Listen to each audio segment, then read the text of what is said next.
Ils ont des pensées vaines parce que ce sont des pensées qui viennent de leur nature de péché.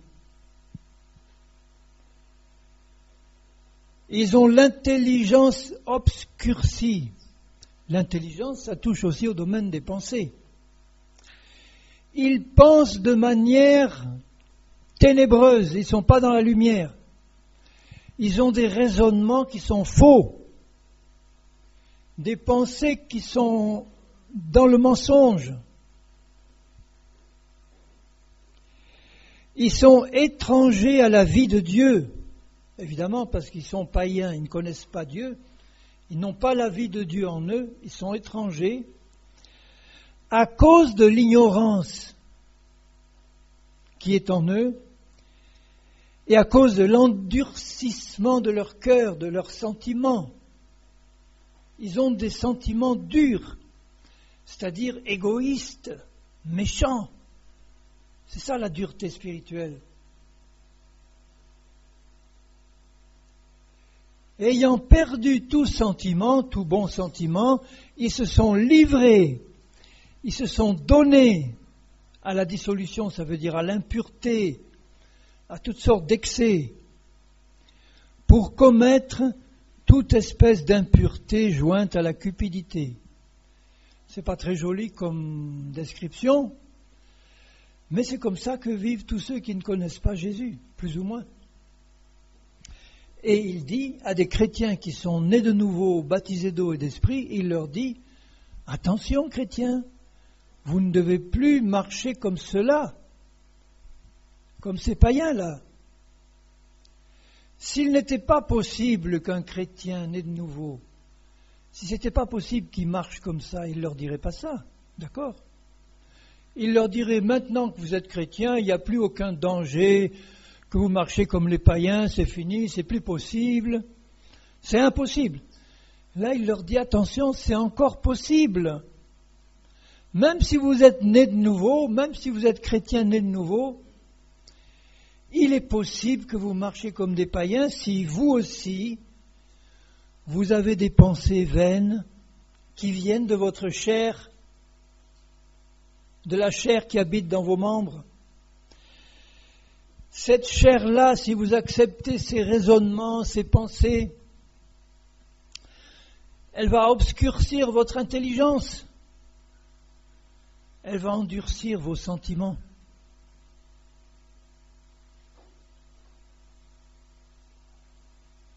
Et vous allez finir par vous livrer aussi à l'impureté, pour commettre toute espèce d'impureté, de cupidité.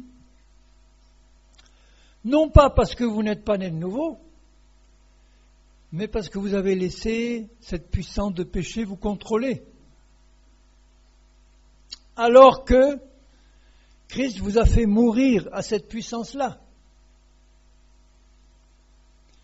Mais vous, verset 20, ce n'est pas ainsi que vous avez appris Christ. Dans ma version, c'est écrit comme ça. Ça peut être écrit d'une manière différente ou légèrement différente, mais l'idée c'est ça. Mais vous, chrétiens, vous avez besoin d'apprendre Christ, d'apprendre qui il est et d'apprendre ce qu'il est et d'apprendre tout ce qu'il a fait, de le croire, parce que comme ça vous allez pouvoir marcher comme lui. Si du moins vous l'avez entendu, si vos oreilles ont été ouvertes au message de Christ, qui il est, le Fils de Dieu éternel, venu s'incarner dans une chair semblable à la nôtre, qui a souffert, qui est mort sur la croix pour nos péchés, qui nous a fait mourir avec lui sur la croix à tout ce qui était mauvais avant, qui nous a ressuscités avec lui, qui nous a fait monter avec lui dans les lieux célestes où nous sommes maintenant. Voilà ce que tu dois apprendre, garder dans ton cœur. Si du moins tu l'as entendu, et si, il y a beaucoup de si quand même, il y a des conditions à remplir pour marcher par l'esprit, mais ce ne sont pas des conditions compliquées. toute cette semaine passée, on n'a pas arrêté d'en parler. Et si, conformément à la vérité qui est en Jésus, uniquement conformément à la vérité, c'est en lui que vous avez été instruits. Nous avons besoin d'être instruits par le Saint-Esprit et par la parole de Dieu. C'est le Saint-Esprit notre instructeur. C'est pour ça que Dieu nous l'a donné, pour nous conduire dans toute la vérité, avec cette parole de vérité. L'apôtre Jean, dans sa première épître, il dit aux chrétiens, vous n'avez pas besoin qu'on vous instruise. Et là, il dit, vous avez besoin qu'on vous instruise. Alors, comment le comprendre ? De manière toute simple, c'est que vous n'avez pas besoin qu'un homme vous instruise. Vous avez besoin d'être instruit par le Saint-Esprit et sa parole. Vous pouvez me dire, oui, mais toi tu es un homme et tu es en train de nous instruire. Mais non, en fait, c'est pas ça. Moi, je suis un homme qui vous transmet la parole de Dieu le mieux que je peux, mais c'est le Saint-Esprit qui habite en vous, qui doit vous permettre de discerner si ce que je vous dis est vraiment la vérité, parce qu'il y a beaucoup d'hommes qui ne vont pas vous prêcher la vérité, qui vont vous dire, qui vont vous instruire, mais en fait ils vont vous injecter des mensonges. Donc vous devez d'abord compter sur le Saint-Esprit qui habite en vous, qui doit vous confirmer si ce que je dis, c'est bien la vérité. Et aussi cette parole-là. Parce que vous remarquez que je passe beaucoup de temps à vous commenter cette parole. Et donc si le Saint-Esprit en vous vous dit, c'est bon, tu peux garder, à ce moment-là, vous recevez l'instruction du Saint-Esprit qui peut se servir d'un homme, mais l'homme n'est qu'un instrument pour transmettre. Ce n'est pas lui l'instructeur en fait. Alors, vous avez été instruits à faire quoi ? Et là, il donne 3 choses qui sont aussi les 3 éléments de base pour la marche par l'Esprit. Il dit, premièrement, vous devez être instruits à vous dépouiller. Eu égard à votre vie passée, ça veut dire concernant toute votre vie passée, vous avez ramassé dans votre vie passée des habitudes de pensée, toutes sortes de choses qui viennent du passé, qui viennent de votre vieil homme, de ce que vous étiez avant, qui viennent du monde, qui viennent du péché. Tout ça, il y a des choses qui restent encore présentes dans votre vie maintenant, dans vos pensées, dans vos sentiments, dans vos habitudes. Et il dit, il faut vous débarrasser de tout ça. Il faut vous dépouiller concernant votre vie passée du vieil homme qui se corrompt par les convoitises trompeuses. Ce sont les convoitises de la chair. N'oubliez pas que le vieil homme est mort, puisque nous sommes un homme nouveau. Mais le vieil homme, il a gardé des traces dans notre vie présente, parce qu'il nous avait formés avant notre conversion, le vieil homme. Et tout ce qu'il avait planté dans notre vie, eh bien, après notre conversion, c'est pas encore arraché. Il y a encore beaucoup de choses qui restent plantées là, des mauvaises herbes qu'il faut arracher, des mauvaises plantes. Eh bien, le Saint-Esprit et la parole vont vous apprendre à faire ça. Si tu veux qu'ils t'apprennent, tu vas apprendre vite. Si tu n'as pas envie qu'ils t'apprennent, tu vas traîner. Nous devons être des disciples dociles, des élèves dociles. Seigneur, je suis à tes pieds.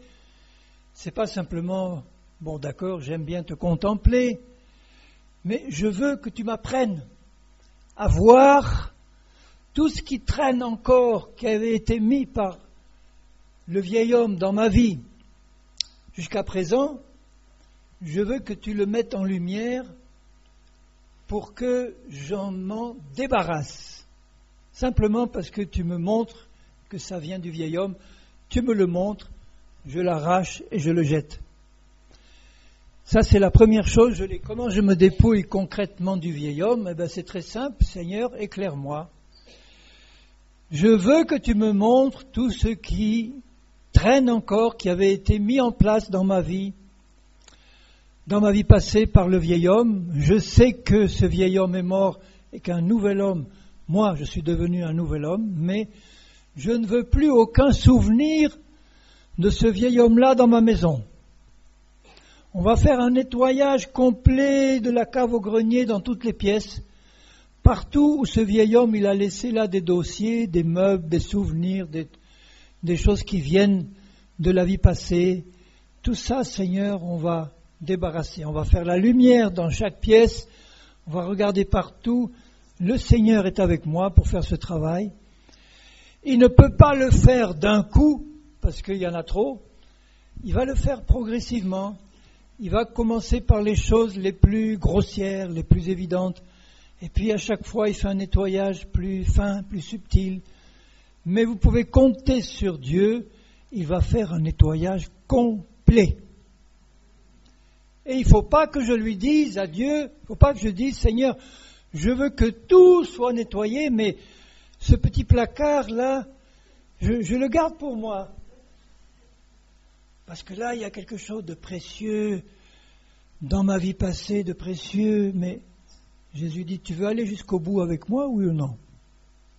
Si tu veux garder quelque chose, un petit quelque chose pour toi, c'est même pas la peine de commencer à nettoyer le reste. Tu dois décider à nettoyer tout 100%. Sinon, c'est pas la peine de commencer, tu n'es pas sérieux. Maintenant, si tu es décidé à aller jusqu'au bout, tu fais confiance au Seigneur jour après jour. C'est lui qui fait le programme du nettoyage, c'est pas toi. Donc je me repose sur lui. Il sait qu'est-ce qu'il faut mettre en lumière en premier. Dès qu'il le met en lumière, tu sais maintenant par la puissance de la croix, de la mort de Jésus, que dès qu'il te montre que ça, c'est charnel, tu sais aussi que tu as l'autorité maintenant pour garder ça dehors, pour que ça ne te domine plus, quel que soit ce morceau de vieil homme qui reste là. Que ce soit un trait de ton caractère passé, animosité, colère, n'importe quoi. Dès que le Seigneur le met en lumière, tu sais que ça ne t'appartient plus. Ce n'est plus ta vraie nature. Donc dès que cette chose-là dès que la chair essayera de remettre en place ce que tu as enlevé là, elle ne pourra pas le faire si tu es dans la foi. C'est vraiment une question de confiance et de foi. Le deuxième point, c'est... Alors je suis au verset 23.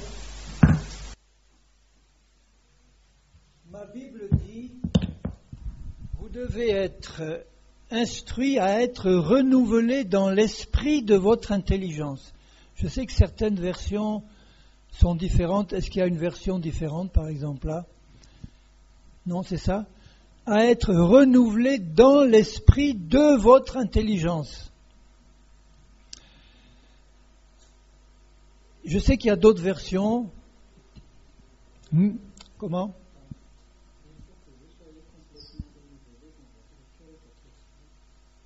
Dans votre cœur et votre esprit. C'est mauvais. La traduction qui est là, il faut que vous soyez renouvelés dans votre cœur et votre esprit. Bon, c'est pas, il y a une partie de l'idée, mais c'est pas complet. Là, quand il dit que vous soyez renouvelés dans l'esprit de votre intelligence, c'est vraiment ça que le texte grec dit. Mais au début, quand je lisais ça, je me disais, mais je ne comprends pas ce que ça veut dire. Si tu avais écrit, si Paul avait écrit que vous soyez renouvelée dans votre intelligence. Là, j'aurais compris facilement. Que votre intelligence soit renouvelée, ça veut dire que vos pensées soient renouvelées. Là, il dit que l'esprit de votre intelligence soit renouvelé. Et finalement, le Seigneur me montrait que c'était tout simple. C'est que mon intelligence, ce sont mes pensées, mes raisonnements. Mes pensées, mes raisonnements, ma manière de penser. Les doctrines aussi que je peux accepter dans mes pensées, tout ça, c'est l'intelligence. Et mon intelligence, mes pensées, ont deux origines possibles chez le chrétien. Vous avez une origine qui est bonne, c'est l'esprit. Donc mon intelligence, là, il y a des pensées qui viennent de l'esprit, et puis des pensées qui viennent de la chair.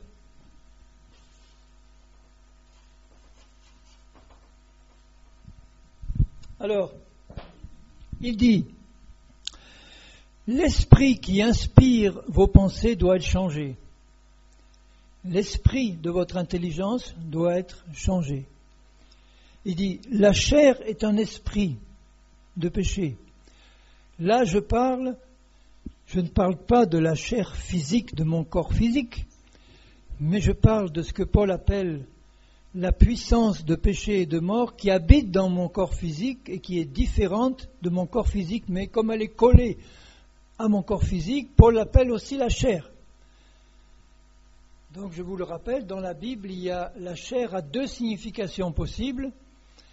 La chair ordinaire qui est mon corps physique, qui lui n'est pas mauvais en soi, il peut être au service de Dieu et au service de la chair. Et puis, dans ce corps physique, attaché au corps physique, il y a une puissance de péché et de mort qui s'appelle aussi la chair, mais c'est une chair de péché. Et cette chair, elle a des pensées, elle a des désirs, elle a des émotions, des sentiments. Et donc il dit, l'esprit qui inspire votre intelligence doit être changé. Ce n'est plus la chair qui doit inspirer votre intelligence, mais c'est l'esprit de mon homme intérieur nouveau où habite le Saint-Esprit. Mon esprit ne peut pas m'envoyer une pensée qui est contraire à celle du Saint-Esprit. Ce n'est pas possible. Le Saint-Esprit m'envoie des pensées par mon esprit et mon esprit nouveau travaille exactement en harmonie avec le Saint-Esprit.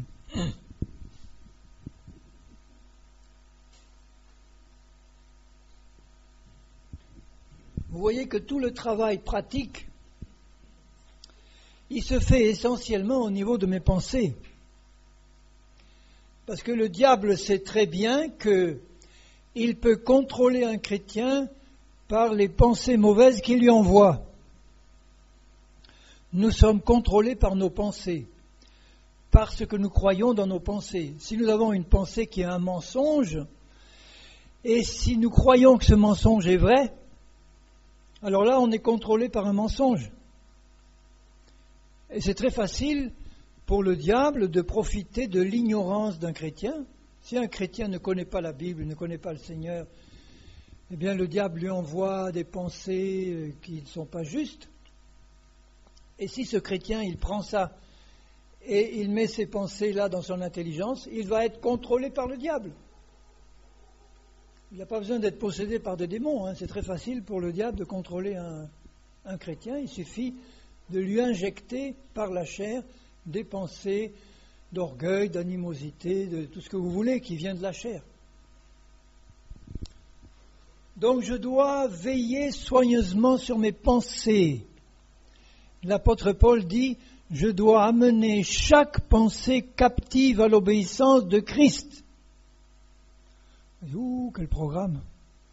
Mais oui, c'est ça. Le Saint-Esprit va m'aider. Le Saint-Esprit est en moi, il est prêt à me faire la lumière sur chaque pensée qui vient. Est-ce que cette pensée, elle est bonne? Si j'ai un doute, si je pense que cette pensée, elle n'est pas très claire, je la mets de côté. je prie, je lis la Bible, je demande conseil à Dieu, à des frères et sœurs plus avancés que moi.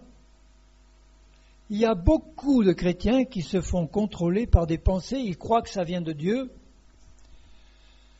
et ils sont contrôlés comme ça. Alors ça peut être aussi non seulement des fausses pensées, mais des sentiments qui ne sont pas justes. À ce propos, je fais un petit parenthèse à propos des rêves. Il y a énormément de chrétiens qui sont contrôlés par des rêves ou qui attachent beaucoup d'importance à leurs rêves. C'est très dangereux, ça. Je reçois constamment des messages. Ah, j'ai eu un rêve comme ça, je me suis vu, tel endroit, tel autre. Est-ce que ça vient de Dieu? Est-ce que c'est pas de Dieu? Ou alors, je me suis vu au volant d'un beau 4x4. Qu'est-ce que ça veut dire? Je réponds toujours, ne tiens aucun compte de tes rêves. On n'est pas appelé à marcher par les rêves, on est appelé à marcher par l'esprit. Je sais que Dieu peut nous envoyer des songes qui viennent de lui. Mais quand Dieu nous envoie un songe qui vient de lui, c'est clair et il s'arrange pour qu'on connaisse la signification précise. Mais le diable aussi peut envoyer des rêves ou des cauchemars, bien sûr, mais enfin, ne tenez pas compte des rêves. Il y a un proverbe qui dit « Les rêves viennent de la multitude de nos préoccupations ou de nos occupations. Marchons d'après la parole de Dieu. » Il y a des rêves qui sont des attaques directes de démons ou d'ennemis. Bon, continuons à prier. Il faut qu'on puisse demander à Dieu que même en dormant, on puisse se défendre contre des attaques de l'ennemi. Ça a pu vous arriver aussi, hein. J'ai fait parfois des rêves où je voyais carrément des démons m'attaquer, mais dans mon rêve, je disais « Au nom de Jésus, va-t'en ». On doit prier Dieu pour que ce soit possible, mais pour vous dire qu'on ne doit pas être troublé par ça. Et ça fait partie, la plupart de ces rêves font partie des choses que Satan nous envoie pour essayer de nous contrôler, comme les pensées mauvaises ou les sentiments mauvais. Alors je dois donc discerner si ces pensées, ces sentiments, ces émotions, ces désirs qui viennent au niveau de mon intelligence ou de mon âme, viennent de Dieu, viennent de mon esprit ou viennent de la chair. Dieu est prêt à faire toujours la lumière. Si vous demandez à Dieu, Seigneur, cette pensée-là, elle est bonne ou mauvaise, Dieu vous donnera toujours la réponse. Parce qu'il a promis de le faire. Peut-être pas tout de suite, immédiatement, mais si vous persévérez tranquillement, il vous donnera la réponse. Et dès qu'il vous a montré que cette pensée-là est charnelle, qu'est-ce que vous avez à faire là? Vous avez arrêté de lui accorder de l'importance. Quelquefois, des chrétiens me disent « Oui, j'ai prié au début de la journée, j'ai prié pour avoir une bonne journée, pour que le Seigneur me guide, pour que je marche dans la bénédiction du Seigneur. Et pourtant, il m'arrive encore d'avoir des mauvaises pensées. Est-ce que c'est normal? » Je lui dis, c'est tout à fait normal. C'est pas un péché quand tu sens une mauvaise pensée venir. Le péché, c'est quand tu reçois cette pensée, que tu la gardes, que tu la considères comme vraie, alors qu'elle est mauvaise. Mais c'est pas un péché de sentir des pensées mauvaises qui viennent, parce que la chair, elle habite dans ton corps et en permanence, elle peut t'envoyer des pensées mauvaises. Mais ça fait rien. Le meilleur moyen de lutter contre des pensées mauvaises, c'est de nous remplir des bonnes pensées de Jésus. Si tu passes toute ta journée, comme on le disait hier, affectionnez-vous aux choses d'en haut, ça veut dire pensez constamment aux choses d'en haut. Notre corps et le Seigneur n'aiment pas qu'on fasse le vide dans les pensées. Ça, c'est la méthode des yogis hindous. On leur dit, ceux qui font du yoga, par exemple, tu te mets là et tu fais le vide dans tes pensées. Si tu fais le vide dans tes pensées, c'est le meilleur moyen de laisser des pensées de Satan rentrer, ou des démons. Il ne faut pas faire le vide, il faut constamment penser aux choses d'en haut. Tu penses à ce que tu aimes. Un jeune homme qui est amoureux fou de sa fiancée, vous croyez qu'il ne va pas y penser toute la journée? Il ne sera pas préoccupé par d'autres préoccupations. Non, il y pense. Ah, à quelle heure je vais la voir? Ah, elle est belle, et puis hier, on a quelque chose à dire. Avec Jésus, c'est pareil. Si tu penses toute la journée à ce qu'il est, à ce qu'il a fait, où il est maintenant, qu'il va bientôt revenir, où il t'a placé dans les lieux célestes, quel est ton héritage? Tu marches dans la rue, tu penses à Jésus, tu n'arrêtes pas de penser, quand tu n'es pas obligé de penser à ton travail pratique, à ta comptabilité ou à ton... Mais même là, à l'arrière-plan, derrière là, il y a Jésus qui est présent, je le sais. Il est en moi, je suis en lui. C'est comme si j'avais mon œil spirituel ou mes yeux spirituels ouverts sur lui, même quand mes yeux physiques sont sur mon travail. Et quand j'ai un moment, je pense à lui. Si vous pensez aux choses d'en haut, est-ce qu'il y a la place pour les pensées de Satan? Non.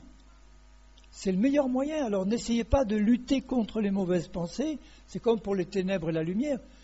Remplissez-vous des bonnes pensées et les mauvaises pensées, elles vont tourner autour. Vous sentez bien qu'il y a quelquefois des mauvaises pensées, mais vous ne vous en occupez pas. Vous pensez aux choses d'en haut. Et vous éliminez automatiquement les pensées que Dieu vous montre qu'elles viennent de Satan. Et le troisième point, au verset... Là, je suis au verset... Alors, Éphésiens 4, 24. Verset 24. Et vous devez être instruits à revêtir l'homme nouveau, créé selon Dieu dans une justice et une sainteté que produit la vérité. Troisièmement, revêtir l'homme nouveau.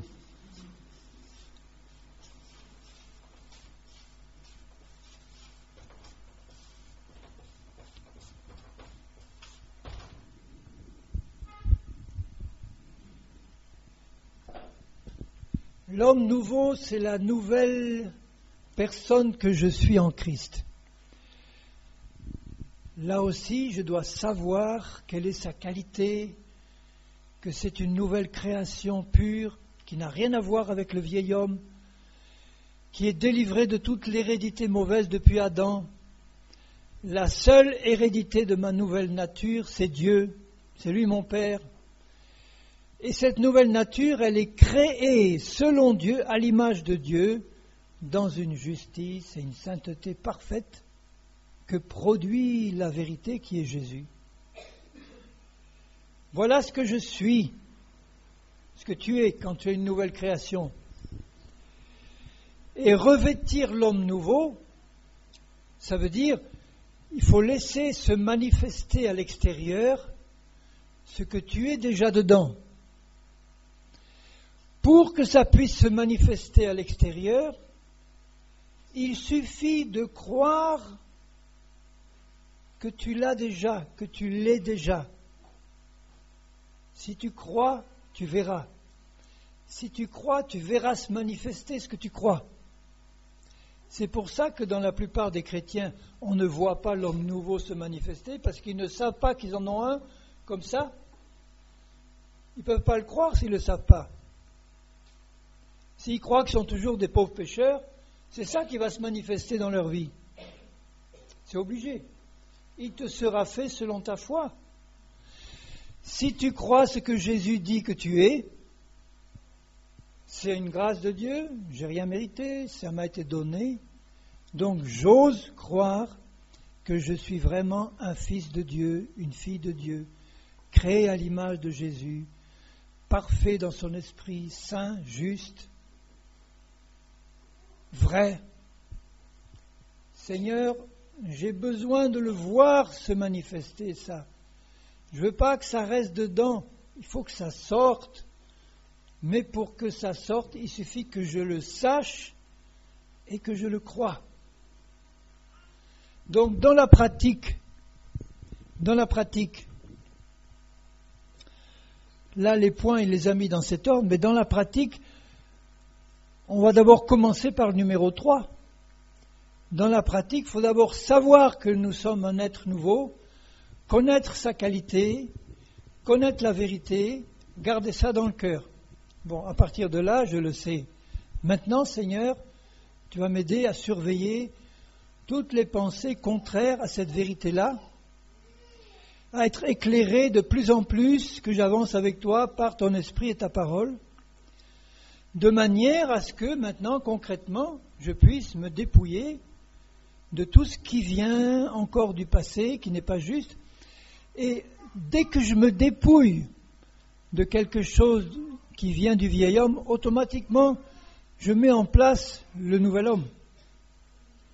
Je ne pourrais pas me dépouiller si je n'avais pas déjà la connaissance du nouveau. Si je me dépouille du vieil homme, de ce qui reste là, sans mettre tout de suite à la place le nouveau, c'est comme si je vais rester tout nu. Je me déshabille du vieux vêtement, mais il ne faut pas que je reste comme ça. Il faut que je m'habille avec le nouveau tout de suite. Il faut savoir que je l'ai, ce nouveau, cet homme nouveau là que je suis. Et ça, c'est pas quelque chose de très difficile, mais on n'est pas habitué. Le plus difficile, c'est de ne pas oublier qui nous sommes en Christ en permanence. Au début, dans la pratique, c'est ça, je crois, le plus dur, parce que on n'est pas habitué à se voir comme ça. On n'est pas habitué à se voir aussi beau, aussi intelligent, spirituellement. Il faut vraiment accepter ça comme un don de Dieu. Et après, quand on prend l'habitude de garder dans notre esprit, dans notre mémoire, cette vérité que nous sommes en Christ, et puis qu'on demande à Dieu de nous révéler toujours plus profondément, explique-moi, montre-moi encore comment tu m'as créé à ton image, Seigneur. Eh bien, nous nous découvrons de plus en plus tels que nous sommes en Christ et nous nous approprions cette vérité. Et quand on approprie cette vérité, c'est-à-dire quand on croit ce que Jésus dit que nous sommes, ça devient de plus en plus facile de marcher naturellement dans cette vérité-là. Ce qui trouble la plupart des chrétiens qui marchent par la chair, c'est qu'ils ne se voient pas comme Dieu les a créés, ils se voient toujours comme ils étaient avant. Et c'est normal qu'ils marchent comme ça, bancal, parce qu'ils se voient toujours comme ils étaient avant. Ils sont un peu comme... il y a une histoire pour enfants que j'aime beaucoup, c'est dans une ferme, il y a une fermière qui élève des poulets. Elle élève des petits poussins, puis un jour elle a recueilli dans son poulailler un petit poussin d'aigle qui était tombé du nid, un petit poussin d'aigle tout petit. Quand un aigle est tout petit, il est un peu comme un poussin de poule, un peu plus gros, mais enfin pas grand-chose. Et ce petit aigle-là, il a grandi avec les petits poulets, et il se comportait comme un poulet. Puis il courait au sol, parce qu'il voyait les autres faire pareil, comporter. Et puis en grandissant, bon, évidemment, il n'avait pas la même taille que les poulets, mais il n'avait pas appris à se comporter comme un aigle encore. Il était trop habitué à son poulailler. Et puis un jour, qu'il était déjà grand, capable de voler, mais il ne le savait pas, il voit passer dans le ciel un aigle qui vole et qui crie. Et il reconnaît le cri de l'aigle, il se met à crier, il regarde, et là il ouvre les ailes et il part, comme un aigle qu'il est. Ça, un poulet ne peut pas le faire. Donc toi, chrétien de nouveau, tu es cet aigle-là. Mais si tu continues à vivre comme les poulets qui sont autour de toi, tu auras du mal à t'envoler. Et pourtant, tu es capable. Donc c'est en découvrant vraiment ce que nous sommes en Christ, il a fait de nous des aigles spirituels par sa grâce. C'est le don de Dieu. Eh bien, il faut ouvrir nos ailes et voler dans le ciel comme un aigle. Pour plus rester dans le poulailler en train de picorer des petites graines et à se dire, oh, que la terre est basse, que c'est pénible.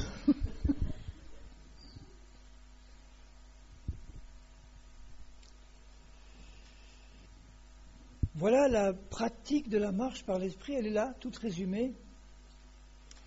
Et je donnerai juste un exemple pratique dans le verset 25 qui suit. Après, on passera un moment de prière ensemble, pour ceux qui ont des besoins. Quand il dit au verset 25, « C'est pourquoi », ça veut dire maintenant que vous avez compris tout ça, « renoncez au mensonge et que chacun de vous parle selon la vérité à son prochain. » Voyez l'exemple pratique. Renoncez au mensonge, que chacun parle selon la vérité à son prochain. Maintenant, si on met ça en pratique dans la perspective de la vérité, c'est pas la même chose que si je le mets en pratique d'une manière habituelle. Si je vous disais, avant de vous avoir expliqué tout ce que je vous ai expliqué, je vous ai dit, bon, on va se réunir et je vous dis, frères et sœurs, vous ne devez plus mentir à personne et vous devez dire la vérité à tout le monde. Vous n'avez pas compris la vérité du vieil homme, de l'homme nouveau, de la chair, de l'esprit. Vous allez essayer de lutter contre le mensonge avec vos propres forces. Vous allez essayer de dire la vérité, mais c'est le mensonge qui va sortir. Et vous allez être découragé. Mais maintenant que vous avez compris ça, alors il dit maintenant, vous pouvez comprendre comment il faut le faire. Ça veut dire que vous vous installez dans votre être véritable par la foi. Vous savez que Dieu vous a donné une nouvelle nature qui est incapable de mentir. La nouvelle nature que vous avez, elle est semblable à celle de Dieu. Dieu n'est pas capable de mentir. Il vous donne cadeau, gratuit, une nouvelle nature qui est incapable de mentir. Mais la chair, elle est très bien, elle est très capable de mentir, et elle ne sait faire que ça d'ailleurs. Donc maintenant, quand vous êtes par la foi installé dans votre nouvelle nature et que vous savez qu'elle ne peut pas mentir, et que vous avez quelque part une tentation de mentir qui vient, mais si vous êtes dans la lumière de la foi par rapport à ce que vous êtes en Christ et ce qu'il a fait, dès que la tentation de mentir vient, vous êtes dans la lumière et vous dites, cette tentation de mentir ne vient pas du Saint-Esprit, ne vient pas de mon esprit nouveau, ne vient pas de moi, ça vient de cette canaille-là, de la chair qui habite dans mes membres, de ce brigand qui habite là. Je reconnais que ça vient de lui, je n'en tiens aucun compte, j'y renonce par la foi, ça veut dire que je sais qu'il ne peut pas me contrôler parce que j'ai une nature semblable à celle de Jésus qui ne ment pas. Je me tourne vers Jésus et je dis, Seigneur, merci, parce que tu m'as donné cette nature-là, et parce que je suis dans la foi, c'est la vérité qui sort de ma bouche, sans effort. Mais si vous n'avez pas la connaissance de ces vérités, si vous n'êtes pas dans la foi, si vos yeux ne sont pas sur Jésus, au moment où la tentation de mentir sort, eh bien vous ne serez pas dans la foi pour la garder dehors parce que vous êtes retombé dans la chair, vous avez oublié de regarder Jésus et de regarder qui vous êtes et de garder constamment ces vérités simples de la parole de Dieu dans votre pensée, dans votre cœur. C'est comme ça que ça marche pratiquement, en permanence. Gardez les yeux sur la vérité. Gardez les yeux sur la vérité.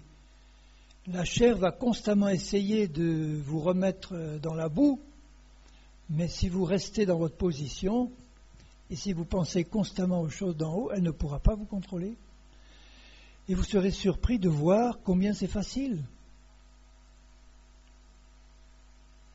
Bon, il donne d'autres exemples pratiques, mais on va rester là. Est-ce que ce que j'ai dit, c'est clair?